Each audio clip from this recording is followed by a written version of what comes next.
चलो, मैं विजय कुमार स्वागत करता हूं आपका एक बार फिर से Vijay Kumar my new classroom channel पर। और बहुत क्वेरी आ रही है NMMSS बारे। जी हाँ, national means cum merit scholarship scheme के लिए फॉर्म निकल चुके हैं। यू कैन सी हियर अगस्त 20 से पोर्टल चालू है और 10 अक्टूबर उसकी लास्ट डेट है, तो अप्लाई आप कर सकते हैं। लिंक क्लिक करने के लिए डिस्क्रिप्शन बॉक्स में जाइए, वहाँ पर डाल दिया गया है। ठीक है। और पेपर कब होगा इस बारे पूछ रहे हैं, तो ये आप देख पा रहे हैं 17 नवंबर 2024 को आपका ये पेपर है, देना ज़रूरी है। ठीक है। अब पेपर कैसा आएगा इस पर भी बच्चे प्रश्न पूछ रहे हैं। तो दो भागों में बटा होगा, एक में आपका मैट चेक किया जाएगा और एक में आपका सेट। अब सेट क्या होता है? स्कोलास्टिक एबिलिटी टेस्ट होगा, बौद्धिक परीक्षण आपका किया जाएगा। और इससे पहले मानसिक योग्यता परीक्षण भी होगा, मेंटल एबिलिटी टेस्ट। 90-90 प्रश्न दोनों में पूछे जाएंगे। ठीक है। मल्टीपल चॉइस क्वेश्चन होंगे, प्रत्येक अंक एक एक नंबर का होगा और नेगेटिव मार्किंग नहीं होगी। फिर से बता रहा हूँ, नेगेटिव मार्किंग नहीं होगी। ठीक है। सभी प्रश्न अनिवार्य होंगे और बहुविकल्पीय प्रश्न होंगे। OMR शीट आपको दी जाएगी और उसको आपने गोला काला करना होगा। ठीक है। तो ये देखिए, आपको दिखा भी रखा है समय 90 मिनट पहला जो होगा और उसके बाद दूसरा भी 90 मिनट का, दोनों में अधिकतम अंक 90-90 होंगे। और आपको जो एलिजिबल बनाएंगे वो कम से कम 36-36 दोनों में लेने होंगे। लेकिन यदि आप हैं SC जाति से, शेड्यूल कास्ट हैं, या बैकवर्ड क्लास पिछड़ी जाति से हैं, या आप दिव्यांग स्टूडेंट हैं, तो आपके लिए 36 नहीं 29 अंक अर्हता के लिए रखे गए हैं। तो यदि आपके 29 हैं तो 29 से जरूरी नहीं कि स्कॉलरशिप मिल जाएगी। ठीक है। 29 का है, अभी पास हो गए हैं आप, उसके बाद मेरिट बनती है। ठीक है। अब बच्चे सिलेबस बारे पूछ रहे हैं, तो सिलेबस तो 8वीं क्लास के लेवल का कुछ भी पूछा जा सकता है आपसे। आपका जो स्टेट है, हरियाणा है, पंजाब है, यूपी है, मध्य प्रदेश है, महाराष्ट्र है। ठीक है। तो हरियाणा बोर्ड के हैं तो हरियाणा बोर्ड की जो 8वीं किताबें हैं वो सारा आपको होना चाहिए, क्योंकि 8वीं में पढ़ भी रहे हैं और सितंबर तो आ गया है, तो लगभग आधे से ज़्यादा सिलेबस तो आपका कवर हो चुका होगा। यस। तो अभी परीक्षा में भी तो नवंबर में है, तो नवंबर तक सारा सिलेबस हो जाएगा, तो सभी ने कर लेना है। CBSE की अगर आपके सिलेबस लगा है तो वो देख लेना। ठीक है। OMR शीट आपको दी जाएगी, नेगेटिव मार्किंग नहीं है, पहले बता चुके हैं।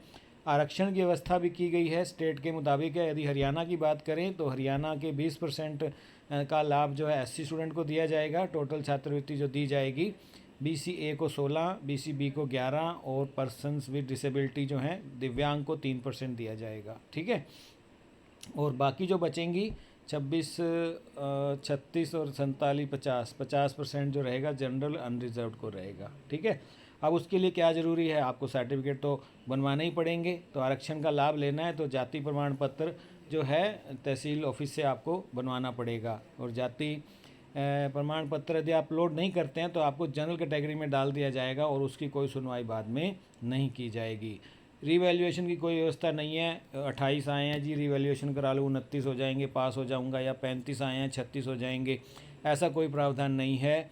और परीक्षा का माध्यम पूछ रहे हो तो हिंदी और अंग्रेजी दोनों में रहने वाला है। जो भी आपकी क्वेरी है कमेंट सेक्शन में लिख दें, ज़रूर रिप्लाई किया जाएगा। ठीक है। परीक्षा की तैयारी भी कराई जाएगी, वीडियो हम बना चुके हैं, अपलोड कर दिए गए हैं, उनको भी देख लेना। लिंक डिस्क्रिप्शन बॉक्स में वीडियोस का डाल दिया गया है। और ये स्कूल सुनिश्चित कर लें क्या कि आप सरकारी स्कूल में पढ़ रहे हैं और वो स्कूल मान्यता प्राप्त पढ़ रहे हैं, वही बच्चे एलिजिबल हैं। 8वीं में पढ़ रहे हैं और 7वीं भी आपने उन्हीं स्कूल से की होनी चाहिए, सरकारी से या फिर ठीक है अनुदान प्राप्त रिकॉग्नाइज स्कूल होना चाहिए आपका।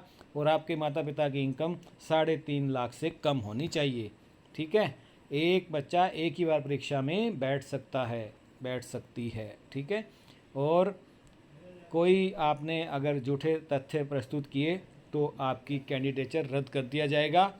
और इस परीक्षा के लिए कोई पैसे भरने की ज़रूरत नहीं है, फ्री है, कोई आपसे फ़ीस नहीं ली जाएगी परीक्षा के लिए। 8वीं क्लास में यदि आप फेलियर हैं तो आप नहीं बैठ सकते, फ्रेश ही होने चाहिए 8वीं में आप, तो ही आप अप्लाई कर सकते हैं। और केंद्रीय विद्यालय के आप स्टूडेंट हैं, जवाहर नवोदय विद्यालय के हैं, कस्तूरबा गांधी है ना, बाल विद्यालय के हैं या फिर किसी रेजिडेंशियल स्कूल के या फिर प्राइवेट स्कूल में आप पढ़ते हैं तो आप परीक्षा में नहीं बैठ सकते। अंतिम तिथि 10 अक्टूबर है, बढ़ाई भी जा सकती है, वो देखा जाएगा। जितनी भी क्वेरी आती हैं अभी आज की डेट में 10 अक्टूबर जो है लास्ट डेट है। ऑनलाइन फॉर्म भरा जाएगा, ऑनलाइन, ठीक है। हालांकि यहाँ नोट चढ़ा दिया गया है, अंतिम तिथि किसी भी स्थिति में नहीं बढ़ाई जाएगी, तो आप यही मान कर चलिए। वेबसाइट भी यहाँ पर दी गई हैं। और रोल नंबर कब मिलेगा? रोल नंबर आपको मिल जाएगा 10 दिन पहले, ठीक है। और क्या बात रह गई है, आपका कोई कमेंट है? पेपर कब है ये पूछ रहे हैं बच्चे। तो पेपर है आपका 17/11/2024 और समय रहेगा 11 से 2 बजे तक। तो फिर से बता रहा हूँ, नवंबर 17, 2024 को आपका पेपर होगा। उस दिन रविवार है, छुट्टी है स्कूलों में, ठीक है। तो आपने पेपर देना है ठीक 1 घंटा पहले भी विजिट कर लेना सेंटर जहाँ बनेगा। नई जगह होती है, 11 से 2 बजे तक आपको पेपर देना है। अब जब फार्म भरें तो जन्म तिथि आधार के अनुसार भरनी है आपने, ताकि बाद में कोई दिक्कत ना हो, ठीक है। ये बात ध्यान रखनी है आपने। बर्थ सर्टिफिकेट के अनुसार नहीं, आधार के अनुसार ही आपने डेट ऑफ बर्थ भरनी है, ताकि एनएसपी पोर्टल पर कल को कोई दिक्कत ना आए। और जब आप परीक्षा में मेरिट लिस्ट में भी आ जाते हैं तो आपके पिता की कुल आय 3.5 लाख से कम है, इस बारे एसडीएम तहसीलदार से आपने एक सर्टिफिकेट बनवा के प्रस्तुत करना है, तभी आपको, ठीक है ना, छात्रवृत्ति जो है दी जाएगी। और इसी तरह अगर आप एससी हैं, दिव्यांग हैं, तो आपको सीएमओ से, एससी हैं तो सक्षम अधिकारी से बनवाने पड़ेंगे सर्टिफिकेट आपको, ठीक है।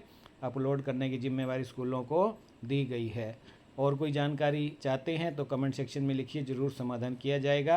हरियाणा के सभी बच्चों को ऑल द बेस्ट। ये परीक्षा राज्य स्तर पर अलग अलग राज्यों में नेशनल लेवल पर जो है ये छात्रवृत्ति दी जाती है। हरियाणा में भी लगभग 2337 बच्चों को ये दी जाएगी, जिलावार अलग अलग, ठीक है। तो और भी डिटेल सारी अवेलेबल है हमारे पास। चैनल को सब्सक्राइब कर लेना, दोस्तों में शेयर कर देना। All the best.